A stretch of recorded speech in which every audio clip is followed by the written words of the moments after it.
Do Rio para Brasília, o ministro do TSE, Ricardo Lewandowski, nega um pedido que tinha sido feito pelo presidente da República, Jair Bolsonaro. Reportagem de Yasmin Costa. É isso. Nesta sexta-feira, o vice-presidente do Tribunal Superior Eleitoral, o ministro Ricardo Lewandowski, determinou o arquivamento de um pedido apresentado pelo presidente da República e candidato à reeleição, Jair Bolsonaro, para afastar o presidente da Corte Eleitoral, o ministro Alexandre de Moraes. Essa ação foi apresentada pela defesa de Bolsonaro, que alegou o seguinte, que durante a sessão de julgamentos do TSE, que foi realizada na última terça-feira, o ministro Alexandre de Moraes ele teria ali apresentado um gesto associado à degola, o que demonstraria manifesta parcialidade do magistrado para a apreciação do caso. Na ocasião, o plenário do TSE analisava uma ação que proibiu o presidente da República de realizar durante a campanha eleitoral as tradicionais lives nas dependências do Palácio da Alvorada e do Palácio do Planalto. O ministro Ricardo Lewandowski, ele disse que esse pedido de suspeição apresentado pela defesa de Bolsonaro tem por objetivo criar um fato político com reprovável propósito de tumultuar o processo eleitoral brasileiro. E na avaliação de Lewandowski, essa é uma forma ali de veicular alegações completamente destituídas de fundamentação jurídica e desprovidas de qualquer demonstração que indique efetivamente o descumprimento de um dever de imparcialidade do magistrado, no caso, o ministro Alexandre de Moraes.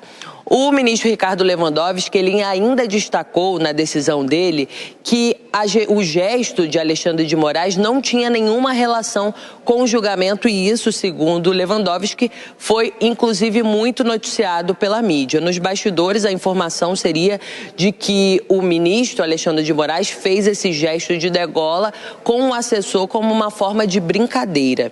E olha, nessa sexta-feira, o vice-presidente do TSE, ele também participou de uma palestra com observadores internacionais que estão aqui no Brasil para participar das eleições e ele defendeu que o custo financeiro das eleições brasileiras é extremamente razoável para assegurar a democracia do país. Qual é o custo por eleitor, por voto? R$8,53, ou seja, menos de $2 por eleitor. Este é um custo extremamente razoável para garantirmos a democracia no Brasil. É um custo que pode ser perfeitamente arcado pelo Estado, pelos contribuintes, pelo cidadão em geral. Olha, segundo o ministro, as eleições deste ano vão custar R$1,3 bilhão. É um valor ali que não está incluída a compra das urnas eletrônicas. De Brasília, Yasmin Costa. Bom, Roberto Mota, essa mais uma polêmica envolvendo o Executivo, o Judiciário e a questão é, será que Alexandre de Moraes fez proposital, não fez? Qual é a sua avaliação? Eu vou primeiro falar dessa questão do custo, Tiago, que eu acho muito importante. Na maior nação democrática do mundo, que são os Estados Unidos, o voto não é obrigatório, no dia da eleição não é feriado, ninguém tem transporte de graça, vota quem quer, vota quem acha importante. Qual é o resultado disso? O número de votos é muito menor do que seria se o voto fosse obrigatório. Qual é o resultado principal do voto obrigatório?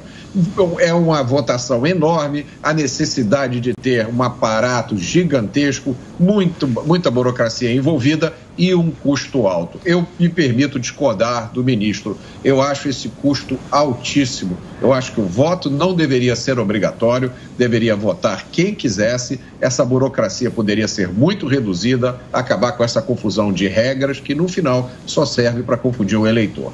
Quanto à decisão, ao pronunciamento do ministro, eu queria saber em que contexto um gesto de degola é aceitável. Eu queria saber quais seriam as consequências se esse gesto de degola tivesse sido feito, por exemplo, só por uma hipótese aqui, pelo presidente da República.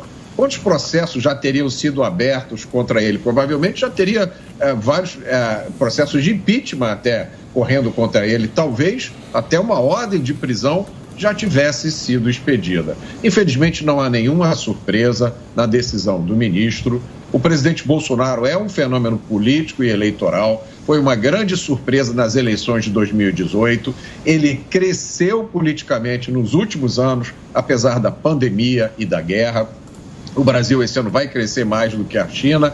Esse sucesso incomoda muita gente. E aí veio a reação.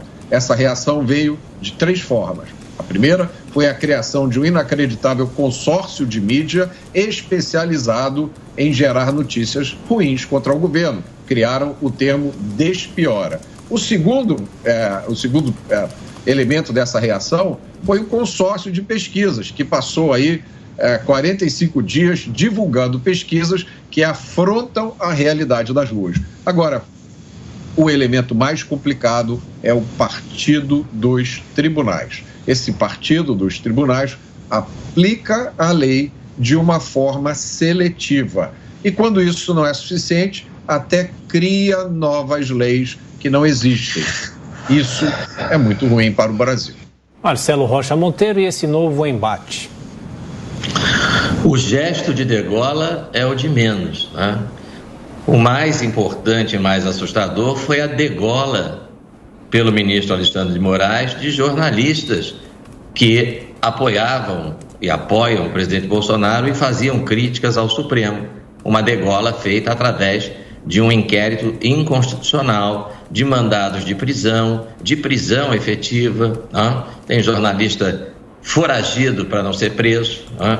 O que me assusta é a degola que foi tentada, né, e efetivada, né, de um parlamentar, né, que foi preso, processado e condenado a uma pena de quase 9 anos de prisão, maior do que roubo à mão armada, maior do que alguns casos de homicídio, né, também por ter falado mal de ministros do Supremo. Né. O que me assusta é a degola de empresários que tiveram a polícia batendo em sua casa por ordem do ministro Alexandre de Moraes, né, em virtude de opiniões políticas que emitiram em grupos de WhatsApp. E ontem a degola da juíza Ludmila Lins Grilo, que teve os seus sites, né, banidos da rede por ordem do ministro Alexandre de Moraes, a juíza que faz críticas em aulas, né, aulas através da internet, o que é permitido. Ela faz críticas técnicas, jurídicas a decisões do Supremo. Todos foram vítimas da degola do ministro Alexandre de Moraes, todos se identificam direto ou indiretamente com o pensamento conservador, e indiretamente, no caso da juíza Ludmila, com a candidatura do presidente Bolsonaro, né?